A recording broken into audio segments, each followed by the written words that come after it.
Hi hello নমস্কার। আমি অন্তরা ব্যানার্জি। আমি এই মুহূর্তে বেলুর গাঙ্গুলি স্ট্রিটে ল্যাভিশ লুক পার্লারে আছি।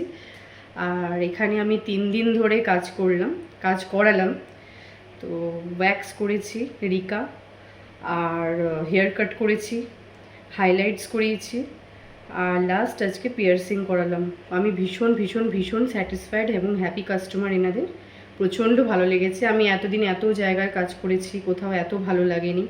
আমাকে যারা যারা দেখছে এদের কাজ করার পর তারা সবাই বলছে যে আমরাও করতে চাই। তো আমি তাদেরকেও রিকমেন্ড করেছি এই পার্লারটার ব্যাপারে। এবং এনাদের এখানে ভীষণ ভালো পরিবেশ, ভীষণ কাস্টমারকে এরা কেয়ার করে, টেক কেয়ার করে যেটাকে বলে, ভীষণ ভালোবাসা দেয় এবং ভীষণ ভালোভাবে কাজ করে এরা, তো সিনসিয়ারলি। তো তোমরাও আসতে পারো, তোমরাও একবার এদের সার্ভিস নিয়ে যেতে পারো। আশা করি তোমরা ডিসঅ্যাপয়েন্টমেন্ট তোমাদের হবে না, কোনোভাবেই তোমরা খারাপ ফিল করবে না। ভীষণই ভালো লেগেছে। আমি এদের ভীষণই ভালো এবং হ্যাপি কাস্টমার। ভীষণই আমার দেখেই তোমরা বুঝতে পারছো আমার লুকস পুরো চেঞ্জ করে দিয়েছে। আমি খুব খুব খুব ভালো লেগেছে আমার, এবং আমি এদের খুব হ্যাপি কাস্টমার হয়ে হ্যাপিলি বাড়ি যাচ্ছি এবার। টাটা।